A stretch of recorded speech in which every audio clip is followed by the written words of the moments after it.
Greenwood Memorial Terrace, Spokane's oldest public cemetery, had its first burial in 1888, 3 years before the area known as Spokane Falls even became the city of Spokane. Spokane, the name of the Native Americans who were once the sole human occupants in the area, means children of the sun. But by the late 19th century, the area had attracted a growing number of pioneers and entrepreneurs seeking to make their fortunes mining ore, cutting timber, and building railroads.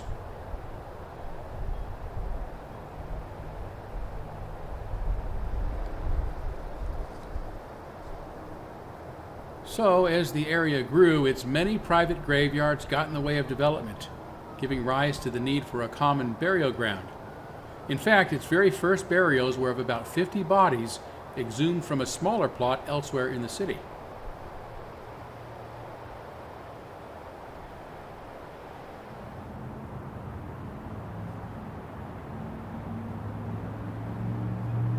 As its name suggests, Greenwood is terraced into 3 levels.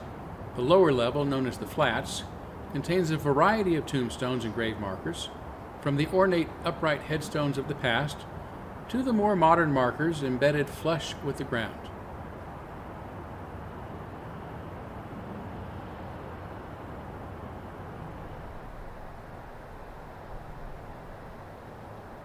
The mid-level contains the remains of some of the area's most distinguished and elite figures, and contains many private family plots and mausoleums, although the same level is also the resting place of people from many walks of life.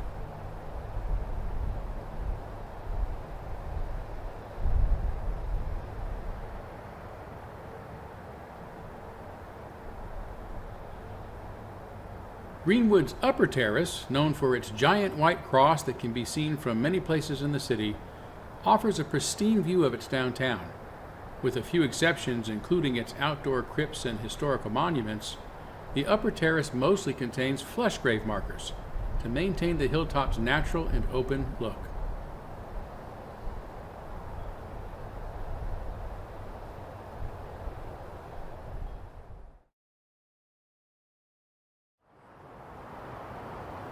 This particular historical monument down here on the Flats is surrounded by 15 flush markers, indicating the graves of workers killed in what remains Spokane's worst industrial accident ever. They were killed in an explosion involving over 200 pounds of blasting powder on September 6, 1890, at 5:40 p.m., just 20 minutes before their workday was to have ended. The tragedy occurred on the construction site of a new railroad freight yard, killing 24 workers in all, and seriously injuring and maiming many others. The contractor on the site paid for the graves of those buried here, poor men who lived in what was known as the city's shantytown at the time, with no family to arrange or even attend their funerals.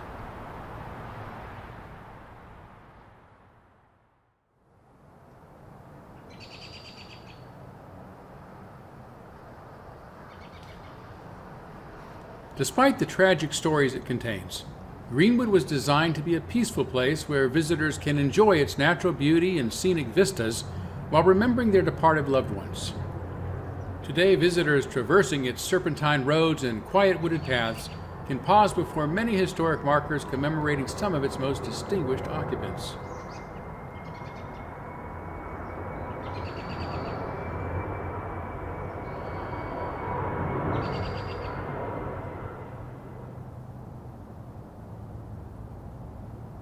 Among them, on the middle terrace, lies Amos Bradley, a Civil War Medal of Honor recipient and one of the first Medal of Honor recipients in the nation.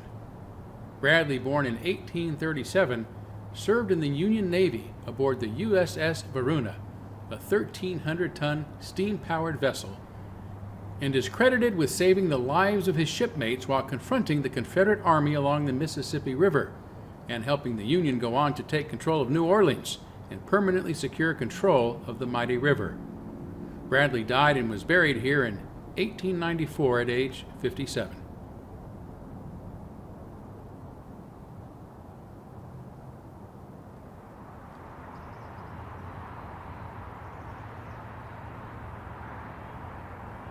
Rebecca Hearn, known to most as Reba, who was born in 1881, long before women had the right to vote, has the distinction of being Washington State's first female senator. As an activist who fought to reduce child mortality rates by promoting and providing pasteurized milk, Hearn got into politics as the New York chairman of William Jennings Bryan's unsuccessful presidential campaign and her own father's successful run for Superior Court judge. By 1913, she became the first woman admitted into the Washington State Bar Association and Spokane County's first female lawyer, and was elected the Evergreen State's senator in 1922, just 2 years after the 19th Amendment gave her the right to vote. She was so well liked that she won her second term without even campaigning. Hearn was laid to rest at Greenwood in 1967.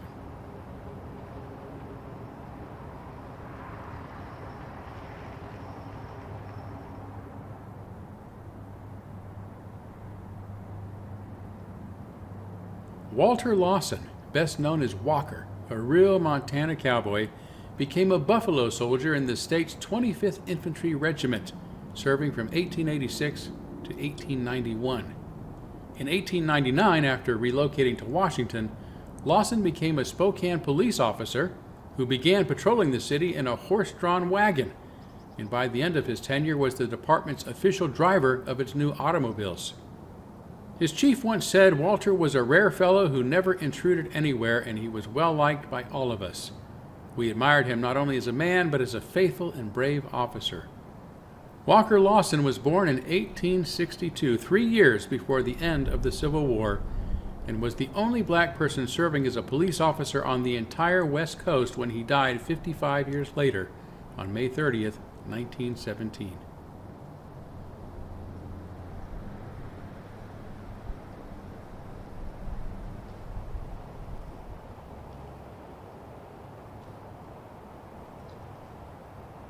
There are many historical markers to discover while exploring Greenwood, but I'll mention just one more: the gravesite of Sonora Dodd, remembered best as the creator of Father's Day, if not the mother of Father's Day, first celebrated in Spokane, Washington on June 19, 1910.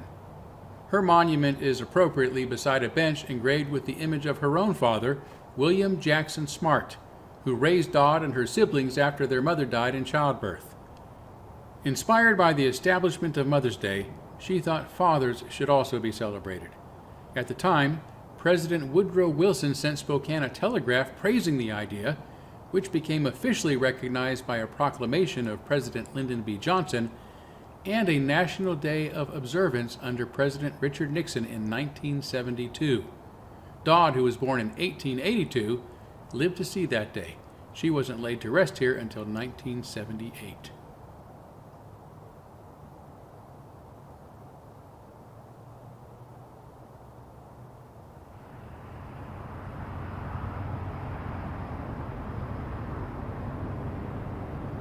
Officially, there are 3 terraces at Greenwood, but local lore says there's another, a forgotten railroad tunnel that runs beneath the 151-acre cemetery. This much we do know: the tunnel does exist, but its openings were buried in preparation for the World Fair that took place in Spokane in 1974. What is uncertain is whether or not, as has long been claimed, the bodies of Chinese laborers killed during its construction remain unrecovered inside the tunnel. If true, it would be ironic that the oldest human remains buried here are of Chinese men, given reports that the cemetery once had a policy prohibiting persons of Chinese descent from being buried at Greenwood.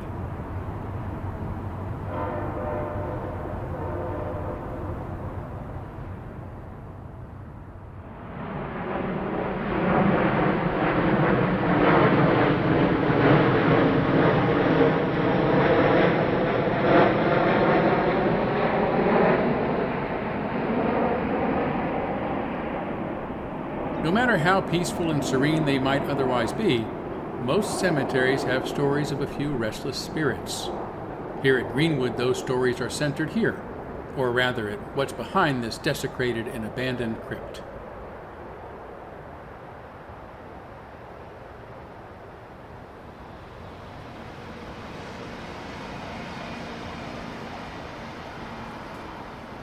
This ornate gate, erected long ago to make visitors feel welcome, is now welded into place and bound shut with thick chains at what was once the main point of entry to the central terrace. Behind it lies the abandoned concrete staircase that local lore says is haunted by ghostly guards and unfriendly shades that still forbid entry into the cemetery after dark.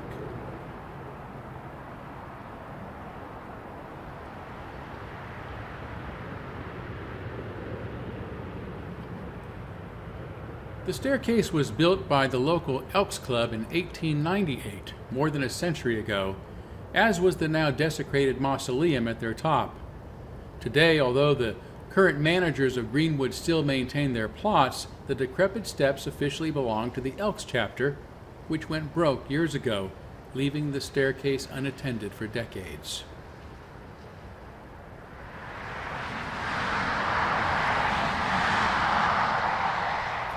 Today it appears the inhospitable hillside has itself decided to shun visitors by slowly collapsing the steps, making them uneven and dangerous to ascend, especially those nearest the top, which have erupted into a nearly impassable barricade.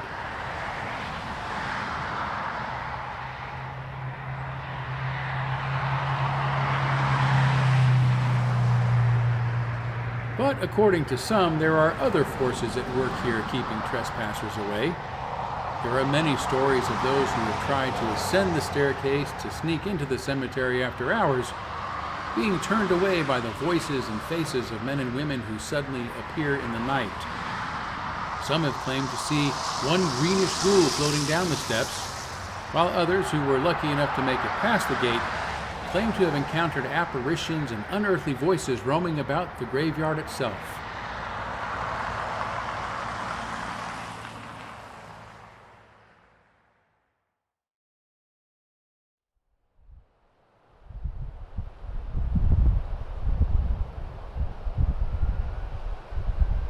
Whether any such accounts are true or not, there's so much else to see and learn here at Greenwood Memorial Terrace to make it one of the most unique cemeteries and historic places to visit in the entire nation.